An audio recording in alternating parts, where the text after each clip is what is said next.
Welcome to Ridhima kitchen. வாங்க இன்னைக்கு நம்ம வீட்டு ஸ்டைலில் ஒரு தட்டைப்பயிர் குழம்பு வந்து முளை கட்டுனது பார்க்கலாம்.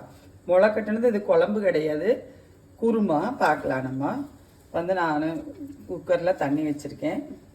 இப்போ பயிரெல்லாம் அதில் போட்டுட்டு போகிறேன். பயிரெல்லாம் போட்டுட்டேன். நல்ல பெரிய தக்காளியாக நம்ம இதுக்கு புளி ஊற்ற போகிறது கிடையாது, அதனால நல்ல பெரிய தக்காளியை 2 தக்காளி கட் பண்ணி வச்சுருக்கிறேன், அதுவும் போட்டுடுறேன். இது கூடவே ஒரு 4-5 சின்ன வெங்காயம் கட் பண்ணியிருக்கேன், அதுவும் போட்டுடுறேன். 6 பல்லு பூண்டு கட் பண்ணி வச்சுருக்கிறேன், அதையும் போட்டுறேன்.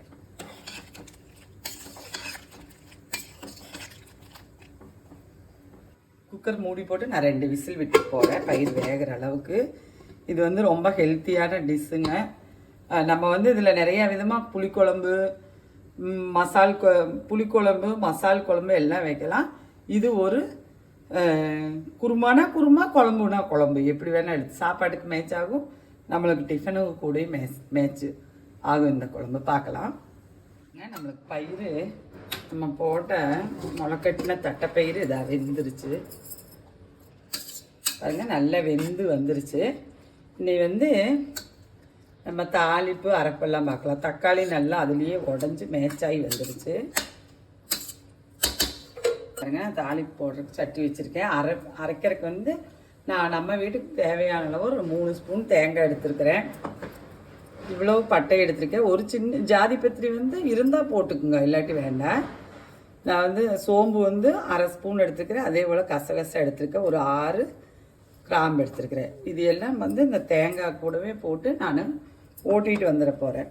இஞ்சி பூண்டு பேஸ்ட் இல்லாதவங்க ஆல்ரெடி நம்ம பயிரில் போட்டிருக்கிற வெள்ளை பூண்டு, இஞ்சி பூண்டு பேஸ்ட் இல்லாதவங்க இந்த டைம் இது கூடயே இஞ்சி பூண்டும் வச்சுக்கலாம் தேவையான அளவு. இப்போ கூட சின்ன வெங்காயம் இருந்தால் ஒரு 5 சின்ன வெங்காயம் வச்சுக்குங்க. நான் பெரிய வெங்காயத்தில் ஒரு வெங்காயத்தில் 1/4 பாகம் எடுத்துருக்கிறேன். அது இதில் போட்டு அரைச்சிட்டு வந்துடுவோம் நைஸாக. பாருங்கள், சட்டி காஞ்சிருச்சு. நான் எண்ணெய் ஊற்றிக்க போகிறேன். எண்ணெய் ஒரு 2 ஸ்பூனு எண்ணெய் விட்டுருக்கிறேன். அதில் பாருங்கள், கடுகு போட்டுக்கிறேன். கடுகு பொரியுது. இப்போவே வந்து மஞ்சளைப்பட்டி கரண்டிக்கு ஜீரகம் போட்டுக்கிறேன். அதே கரண்டி அளவு நான் சோம்பும் போட்டுக்கிறேன். கருவேப்பிலை, பச்சை மிளகா போட்டிருக்கிறேன். கருவேப்பிலை போட்டதோட மீடியம் சைஸு 2 பெரிய வெங்காயம் கட் பண்ணி வச்சுருக்கிறேன். இது குருமா ஆனதுனால நம்ம வந்து இந்த தட்டைப்பயிருக்கு பெரிய வெங்காயம் தான் எடுத்துருக்குறோம். சின்ன வெங்காயம் வேணுனாலும் யூஸ் பண்ணிக்கலாம், ஆனால் புளி ஊற்றுற குழம்புக்கெல்லாம் சின்ன வெங்காயம் தான் பெஸ்ட்டு. இதுக்கு நம்ம புளி ஊற்றுறதில்லை, வெங்காயம் போட்டு போகிறேன்.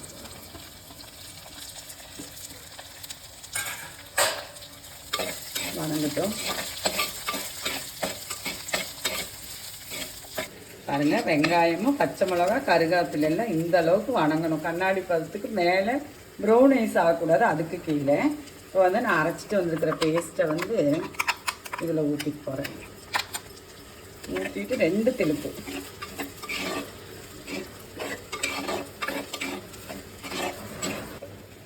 பாருங்கள், இந்த டைம் வந்து நான் இதுக்கு மஞ்சள் பொடியும் போட்டுட்டேன். இந்த குழம்புக்கு தேவையான அளவு மஞ்சள் பொடியும் போட்டுட்டேன்.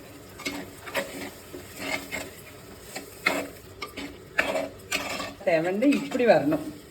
இப்படி வந்து எண்ணெய் பிரியறதுக்கு முன்னாடி பதம் வந்துடணும் நம்ம போட்டிருக்கிற பேஸ்ட்டு. இந்த டைம் வந்து நான்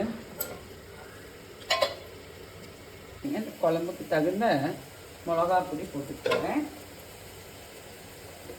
ஸ்பூனில் இவ்வளோ ஜீரக பொடியும் போட்டுட்டேன். இந்த ஸ்பூனில் நான் 1 ஸ்பூன் ஜீரக பொடி போட்டிருக்கேன்.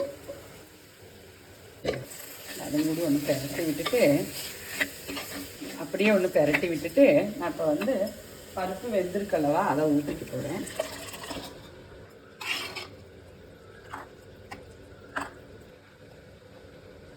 இதில் நம்ம மல்லிப்பொடியெல்லாம் போட போகிறது கிடையாது. இது குருமா ஆனதுனால பாருங்கள், ஜாரு கலவுன்னு தண்ணி நம்ம வீட்டு குழம்புக்கு தேவையான அளவு தண்ணி நான் வச்சுக்க போகிறேன். அதே போல் வச்சுக்கங்க. இது வந்து ரொம்ப வந்து தண்ணி மாதிரி இருக்காது. புளிக்குழம்போட லெவலு இன்னும் இதில் வேறு குழம்புகளாக இருக்குது, அந்த லெவல் லூஸாக இருக்காது, கொஞ்சம் கெட்டியாக தான் வைக்கணுது. குழம்புக்கு தகுந்த உப்பும் போட்டுட்டேன். இது வந்து சப்பாத்தி கூட பரோட்டா கூட கூட நல்லா மேட்ச் ஆகுங்க. காலையில் வேலைக்கு போகிறவங்க வச்சுட்டா காலையிலத்துக்கு ஆச்சு, டிஃபனுக்கு பூரியாக இருந்தால் பூரிக்கு ஆச்சு, மத்தியானம் ஆச்சு, குழந்தைகளுக்கு நல்ல ஒரு ஹெல்த்தியான குருமா கொடுத்த ஒரு ஃபீல் ஆகிடும்.